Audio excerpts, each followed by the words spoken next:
Eh, regarde, il y a des billets pas chers pour le Japon là. Attends, je finis sur le leveling vite fait. Ok les gars, on va pas l'attendre, on part tout de suite. Nouvelle vidéo sur la préparation d'un voyage au Japon.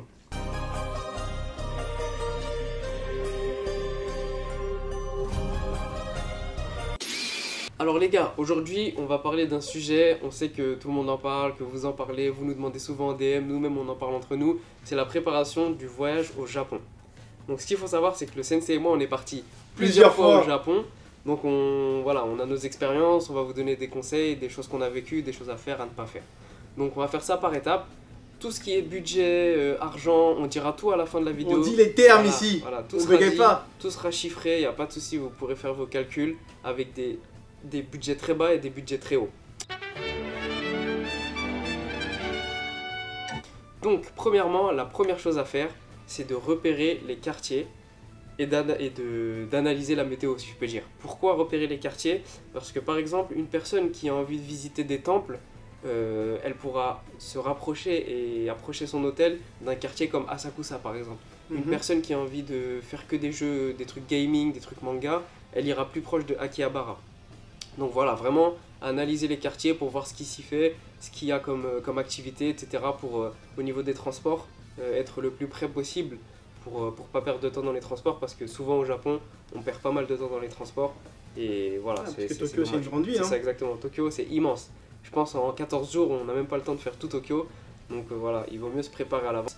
Pour ceux qui veulent se préparer, ceux qui veulent faire ça en freestyle, c'est tout aussi bien. Après, il y a le côté surprise. Hein. Moi, j'ai bien aimé ce côté-là. Il y a ça aussi. Et la météo, je laisse le sensei expliquer parce que c'est lui. Justement, côté surprise, c'est bien que t'en parles. Côté surprise, c'est bien que t'en parles parce que avec la météo, vous savez que Tokyo et Paris ou d'autres villes en Europe, c'est différent. Parce que sur Tokyo, il y a intempéries et catastrophes naturelles à gogo. Donc du coup, moi, quand j'étais sur place, j'ai vécu un séisme de petite magnitude, mais c'était quand même un séisme. Et aussi, il y a eu certains typhons. Donc du coup, les typhons, ça peut bloquer l'accès à certaines villes. C'est que justement, comme j'avais pas préparé, j'avais pas analysé la météo, j'ai voulu aller à Osaka en partant de Tokyo.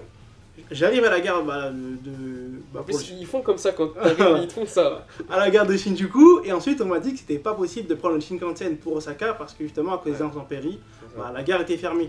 Parce que quand il y a des typhons, tout est bouclé, fermé, tu peux rien faire. En plus, vous connaissez comment le Japon ils sont carrés, il y a rien qui est possible, tu peux rien gratter, taxi, covoiturage, c'est mort. Laisse tomber, rentre à ton hôtel et va dormir frérot. Voilà. Ensuite, la deuxième étape, la plus importante je pense, acheter les billets d'avion, l'hôtel ou alors Airbnb. Donc première chose, les billets d'avion, il faut les prendre 6 mois à l'avance, si possible. Parce que entre les prendre 6 mois à l'avance et les prendre entre 3, 2, 4 mois à l'avance, il y a des différences de prix énormes. Par exemple, moi, j'avais vu un billet 6 mois à l'avance à 600 €. 2 mois après, il était déjà monté à 800 €. Donc vous voyez, ça creuse le budget et c'est un peu chiant quand on n'a pas un gros budget pour ça. Et après, pour les plus fougueux, il y a une technique. Vous allez à l'aéroport, vous dites bonjour, je voudrais aller au Japon s'il vous plaît. D'accord. Et parfois, vous avez des billets pas chers. Mais c'est rare et faut rien à rien. La fougue de la jeunesse, comme dit Guy Sensei. Exactement. Ensuite, hôtel ou Airbnb, moi je suis pas trop Airbnb, vraiment pas, parce que le sensei vous expliquera pourquoi, parce que lui l'a vécu. Moi je préfère l'hôtel, t'arrives à l'hôtel, tu te glisses sous la couette, tout est nettoyé, tout est propre. Les hôtels au Japon, il n'y a rien à dire, sauf que faites attention, parfois les pièces sont petites, donc analysez bien ça aussi. Et si vous prenez hôtel et vol, prenez ensemble, vous avez des réductions parfois sur le package vol-hôtel qui sont vraiment intéressantes, avec des hôtels vraiment de qualité. Tu checkes sur Booking, Skyscanner, le vrai site des pirates. Ouais. Et n'ayez pas peur de faire des escales. Bon après pas trop longues non plus, genre 2-3 heures maximum, mais n'ayez pas peur, ça vous réduit le prix et c'est rien une escale, franchement c'est rien du tout. Je laisse le sensei parler du Airbnb. Bon, comme d'habitude, voilà, j'avais pas préparé, encore des autres surprises. Du coup, ce que j'ai fait, c'est que, voilà, comme tout le monde, je suis parti sur Airbnb quand je vais aller en vacances, puisque c'est ce que tout le monde fait. J'ai été surpris pour l'Airbnb par le prix. Premièrement, le prix, ça m'a surpris parce que les Airbnb, c'est super cher au Japon. L'immobilier en général au Japon, c'est très cher. Je pense que beaucoup de gens vous l'ont déjà dit, pour ceux qui sont déjà partis, et ceux qui veulent partir, moi je vous le dis, c'est super cher. Ensuite, tu peux être déçu par rapport aux photos. C'est qu'en gros, tu vas avoir des photos hyper classe, hyper grandes. Et comme disait Réoussan, les pièces, elles sont beaucoup plus petites. Tu peux voir des lits doubles se transformer en tout petits lits. C'est des lits simples. C'est ça. Et certaines, par exemple, des salles de bain ou des cuisines que tu vois assez balèzes. Mais en fait, non, parce qu'au Japon, ils optimisent la place. Tout doit être optimisé. Et du coup, voilà pourquoi moi j'étais surpris par mon Airbnb. Je rajoute aussi une autre chose. C'est que, voilà, Airbnb hôtel c'est bien, mais t'as oublié que tu peux aussi vivre le Japon à 100%, allant dans les ryokan, par exemple, c'est stylé. Ouais. Tu sais, souvent Très en bien. mode traditionnel, tu dors sur les futons et tout. Ouais. Et aussi, si t'es chaud, Love Hotel, Capsule Hotel. Voilà, on va pas trop en parler. Petit conseil pour les capsules hôtels, faites attention parce qu'il y a des réservations capsules hôtel hommes et des capsules hôtel femmes. Je vous le dis parce qu'une fois sans faire exprès, j'ai réservé un capsule hôtel femme et je me suis retrouvé sans hôtel dans Tokyo à 1h du matin. Donc voilà. Sans faire exprès. C'était sympa, mais bon, Sans faire exprès. à éviter. Dites ce que vous en pensez dans les commentaires si c'est sans faire exprès. Donc voilà. Et si vous voyagez à travers le Japon dans différentes villes, n'hésitez pas à réserver les hôtels du jour au lendemain. Moi, c'est ce que j'ai fait quand j'ai traversé tout le Japon. Je réservais l'hôtel, par exemple, du jeudi pour vendredi, et sur 2 jours. Après, je partais le samedi, j'ai réservé le jour même. Ouais, mais moi j'ai fait Voilà. sur place. Hein. Vous avez des prix pas chers du jour au lendemain, donc n'hésitez pas à faire ça. Après, évidemment, billets hôtel, en fonction des saisonnalités, des périodes, des vacances, tout ça, il y a des prix qui bougent beaucoup.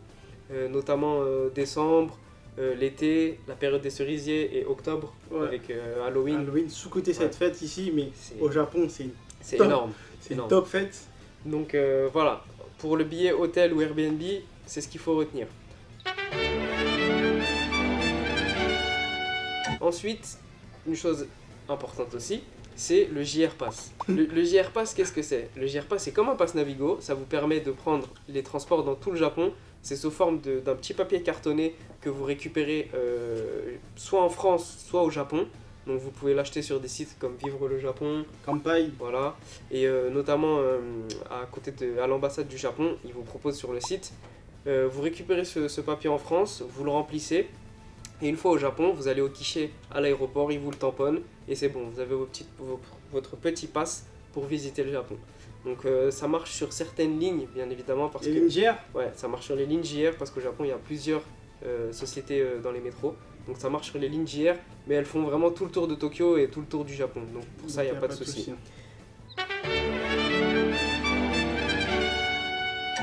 Ensuite, le Pocket Wi-Fi. L'objet non négligeable, le vrai gadget du Japon. Du coup, moi j'en parlais parce que pour moi c'est un truc qui a changé mon voyage. C'est que le Pocket Wi-Fi, c'est un petit boîtier qui, comme son nom l'indique, qui donne la Wi-Fi un peu partout. Mais c'est vraiment une Wi-Fi hyper puissante. Ouais. Une 4G++. Ouais, même partout. Hein, voire 5G. Et donc du coup, c'est assez pratique parce que quand tu arrives, tu le récupères. Tu peux aussi le commander justement sur les sites comme Kampai ou Vive le Japon, ou même d'autres sites agréés. Et quand tu arrives sur place, tu les récupères.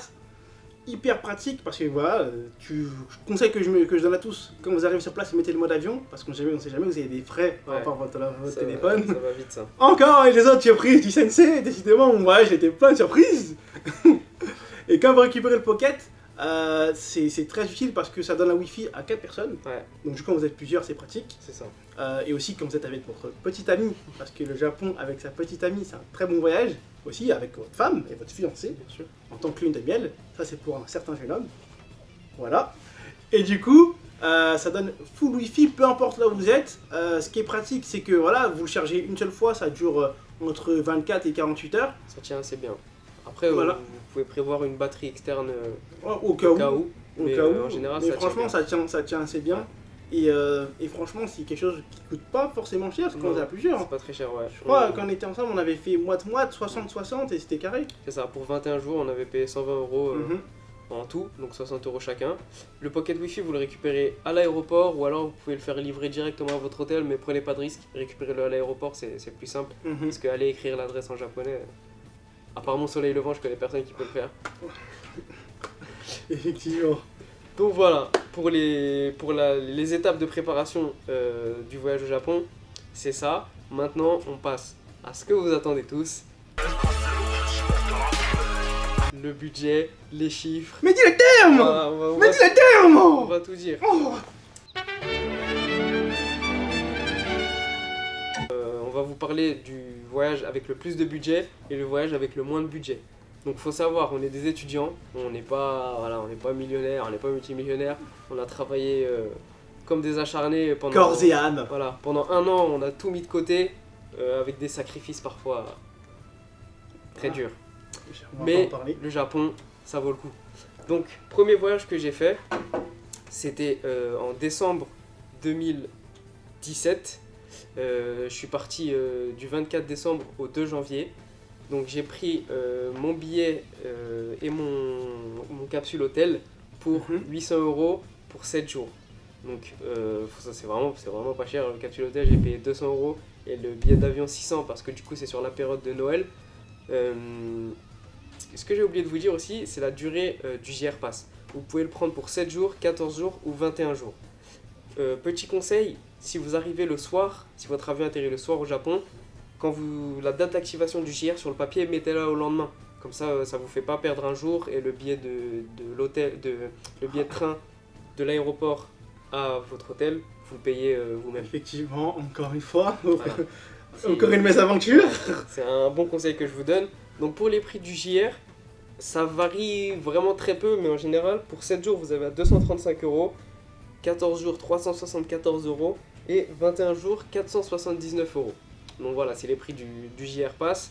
Donc après, comme je vous ai dit, moi j'avais payé du coup 235 € sur une semaine. Après sur place, j'avais prévu un budget de 1000 €. Donc vous voyez, c'est pas énorme. J'ai payé au total, si on prend mon budget et l'hôtel et l'avion, 2000 €. Quand même, hein. Ouais, puisque là t'as dit les termes, là ils m'ont laissé sans voix. Hein. Non, franchement, c'est un budget vraiment assez bas. Vraiment, pour hôtel, avion, 800, c'est vraiment pas cher. Moi, je vais vous dire... Sur la période de décembre. Moi, je vais vous dire, voilà, mon second voyage, quand je suis parti en 2019, pendant la période d'août, du coup, moi, j'avais pas autant. J'avais vraiment fin Japon. Et du coup, mon billet, je l'ai pris à 500 et quelques, avec une escale à Amsterdam d'1 heure. Donc du coup, comme il a dit, les escales, n'hésitez pas. Aller-retour, c'était la même escale. 1 heure seulement à Meda, entre guillemets, il faut la rentabiliser. Ensuite, pour l'hôtel, j'avais trouvé une petite astuce pour avoir l'hôtel pas cher. Mais du coup, pareil, c'était pas à folichon. En gros, pour une semaine aussi, j'en avais eu pour, je crois, une centaine d'euros, pareil. Après, c'était pas la chambre de l'année. Mais du coup, voilà, j'avais un lit, une salle de bain, juste un petit mobilier pour poser mes affaires.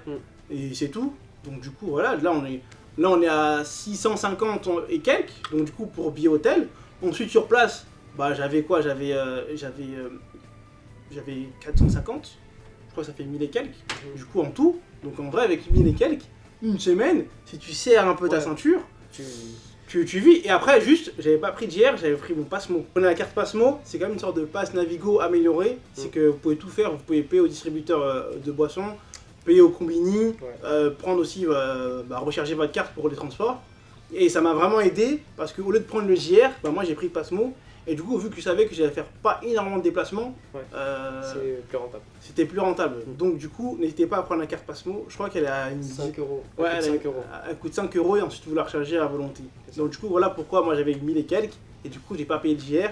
Et le Pocket, je l'ai payé tout seul pour 7 jours. J'ai payé comme un Sam. Donc du coup, voilà pourquoi mes 1000 et quelques, ils ont pu être calés. J'avais 300, 400 € pour sur place, pour vivre et manger, bouger un peu. Donc du coup, c'était serré. Mais en vrai, ça s'est bien déroulé. Après, il y a beaucoup d'activités gratuites à Tokyo. Exactement. Les temples, les parcs d'attractions spéciales manga, il y en a qui sont gratuits. Les events aussi. Donc du coup, n'hésitez pas à faire des recherches. Et maintenant, je vais vous parler de mon voyage où j'ai eu le plus gros budget. Voilà, là j'ai envoyé vraiment... toujours en étant étudiant, mais avec un job étudiant évidemment. Je touchais dans... Tu dis c'est quoi ton job je touchais dans les alentours de 1200 €. Tu dis c'est quoi ton job étudiant? Puisque les gens ils vont t'intéresser. Hein. Je touchais dans les alentours de 1200 € et du coup mon deuxième voyage, j'ai dépensé en tout 5000 €. Donc sur mon deuxième voyage, j'avais prévu sur place un budget de 2000 €. Faut savoir que pendant 10 jours j'ai visité plusieurs villes, donc tous les 2 jours je prenais des hôtels, ça m'a coûté 500 € d'hôtel. Ah ouais. Pareil, Pocket Wi-Fi, c'était 60 € par personne. Le JR Pass, 374 €. Et l'hôtel, on a payé pour 10 jours à Tokyo 400 € chacun. Et le billet d'avion, du coup, 800. Mais le plus important, c'était d'avoir les 3000 €. Vraiment sur place, je me suis fait plaisir et vraiment, je me suis pas privé. Dès que je voulais un truc, je l'achetais, je le prenais. Mais par contre, pour mettre de côté 5000 €, Voilà. Après, moi, ce que je peux rajouter, bah, vu que tu as parlé de ton voyage où j'avais des sous, moi aussi, j'avais pas 5000, mais j'avais beaucoup. Moi, les focus que j'avais fait, c'est quoi? Je sais que la bouffe, c'était pas cher. Donc, du coup, tu peux manger tu pour peux vraiment bien pas manger cher. pour pas cher. Ensuite, l'hôtel, ça va être cher. Pour ceux qui aiment les mangas, les figurines et tout ça, Akihabara, ça va être. Ça dépend. Il y a des trucs, ça va être cher, des trucs qui va être pas cher. Je vous conseille d'aller à Nakano. Nakano, c'est beaucoup moins cher. Nakano Broadway. Voilà. Ensuite, les vêtements, ça je l'ai acheté au Japon, du coup c'est archi pas cher, donc n'hésitez pas à acheter des trucs au Japon, juste les tailles ça va être compliqué. Donc du coup voilà, faites des petits trucs comme ça, genre bouffe pas cher, figurine pas cher, voyage et hôtel cher, et exactement, ouais les trucs comme ça, Yes. c'est pour ça qu'il avait prévu beaucoup pour ce type de situation. Donc voilà, on a fait un peu le tour. J'espère que la vidéo elle vous a plu. Si ça vous a plu, notez-le dans les commentaires, on en refera d'autres. On va vous parler de tous nos voyages, des villes qu'on a faites, etc. Il y aura énormément de séries de vidéos sur le Japon. Parce que le Japon, bah, c'est le partage comme les mangas. Et on partage tous cette passion. Donc voilà les gars. Osomatsu!